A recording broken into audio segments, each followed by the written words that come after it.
There's been this shift in the riot discussion to beginning to blame the people documenting the riots as the problem, rather than blaming the people rioting and the cities that are allowing them to be released. Because the police don't stop them, because the police are getting tired of capturing people and them just getting released the same day. So let's get into the statement. So Andy No wrote on Twitter an official statement that on May 28th, 2021, no journalist in America should ever face violence for doing his or her job. Yet on Friday, May 28th, Antifa tried to kill me again while I was reporting on the ongoing protests and riots in Portland, Oregon for a new chapter of my book, Unmasked Inside Antifa's Radical Plan to Destroy America. I was chased, attacked, and beaten by a masked mob, baying for my blood. Had I not been able to shelter wounded and bleeding inside a hotel while they beat the doors and windows like animals, let's go ahead and let's play that clip one more time. The one from the intro clip from the very beginning. Let's keep that on the screen here. No doubt in my mind, I would not have been here today. Their words and their actions speak for themselves. I just want to clarify, this is the Rodeo Drive district of Portland. Mm-hmm. Portland used to be a beautiful and wonderful city. This is the Nines Hotel, I'll admit, sometimes I'm a little bougie. No, I'm just kidding. I didn't pay for it. A viewer of the show who's awesome, who I can't say their name, that's a Portland resident, often put me up in this hotel when I was capturing there. Super unnecessary to put me in a 5-star hotel, but you guys are so cool the way that you've supported the show. I really appreciate it, and I appreciate her support as well. It's a beautiful hotel. They're trying to break in. Now, if you go back to my screen, he says, to the people doubting his claim that he would have been killed, he says, no doubt in my mind I would not be here today. Their words, like their actions, speak for themselves. And he posts the evidence. Looks like meat is back on the menu when it comes to pictures of Andy. Don't worry about martyrs being created from cancel culture. Andy No needs to go one way or another. Andy No is in the Nines Hotel right effing now. They never really finish the Andy No problem effectively like they should. So calls for violence on Twitter could be predicated as just being empty space. And I get that, Sav, especially when people say, oh, well, maybe Andy is over-exaggerating the situation because, as you've known, people have sent a lot of death threats to us. Yeah. The show gets a lot of problematic things on Twitter. Twitter's not real life. Mm-hmm. But he says, Antifa wants me dead because I document what they want to stay hidden. The truth is the greatest threat of all. And he goes down to show that another Asian that they attacked, this is actually a leftist documentarian that is on their side and follows their guidelines. They might have thought he was Andy No. I don't know the exact correlation. Mm-hmm. I remember when they beat him up. Again, leftists attacking Asians, right? Yep. We have a lot of young people attacking Asians around the country recently. But, a lot of youths, correct. Yeah, a lot of youths.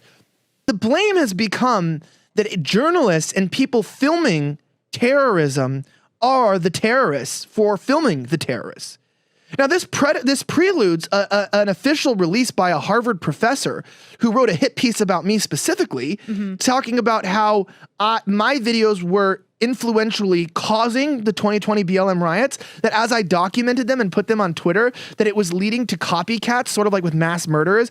And they literally tried to pin the BLM riots on me and Andy No. It was literally both of us. And they said that our coverage of riots is what did this. Now, a lot of people have started covering riots after the fact, right? The Kaylin and Jorge and Julio and stuff. Andy No's been covering Antifa and riots probably before everyone that is currently on the field. He was one of the originals who was really exposing Antifa. Yeah, and I started covering riots back in 2018. So it's been over 3 years since I started covering riots. Mm-hmm. Congratulations. No, that's not a good thing, Savannah.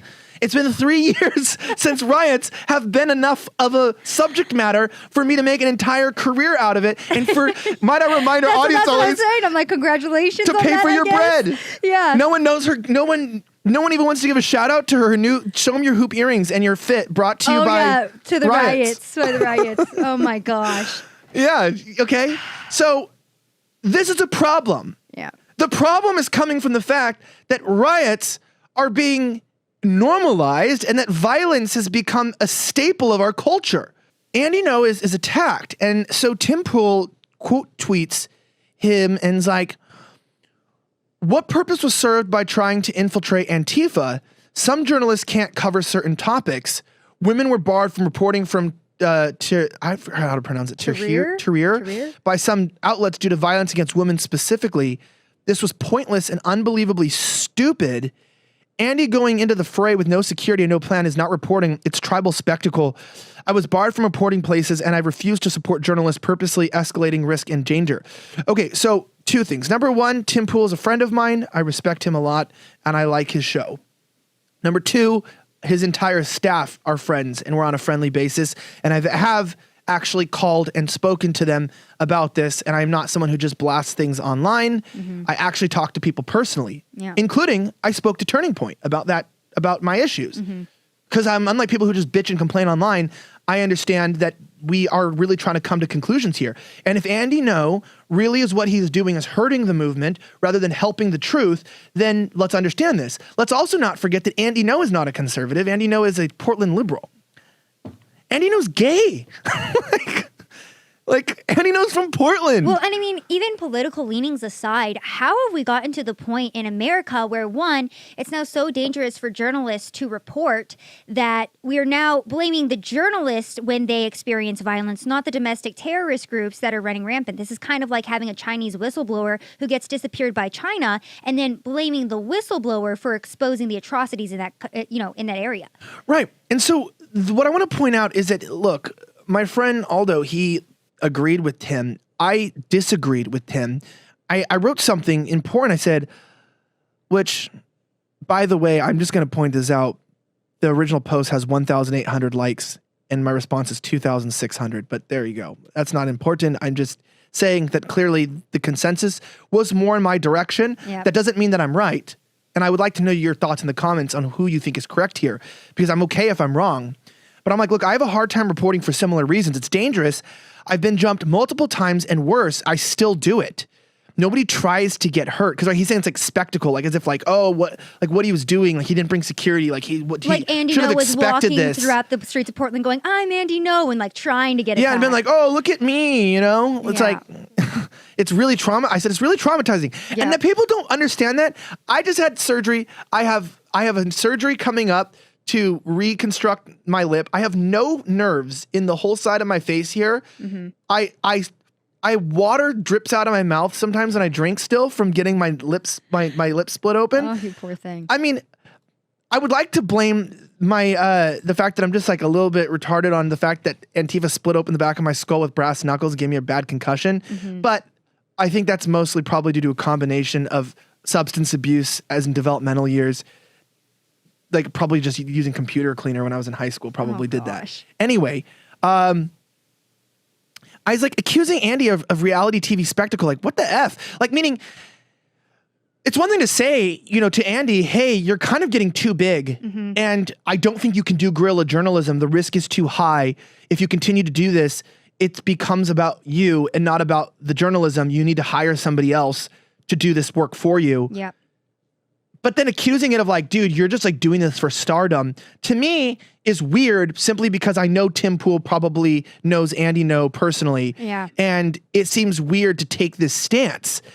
So, I think, let me go back here. I think, so I also wrote this. I said, what purpose was served, like in him going out and documenting Antifa? He's an active journalist and an author documenting activities of Antifa activists on public property. That's his job.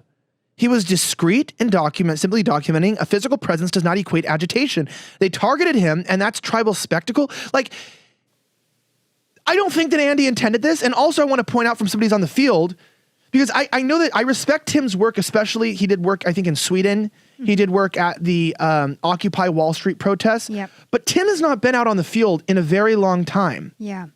From my understanding, for the very reasons that he's accused, what he's saying to Andy is that he's too big of a target.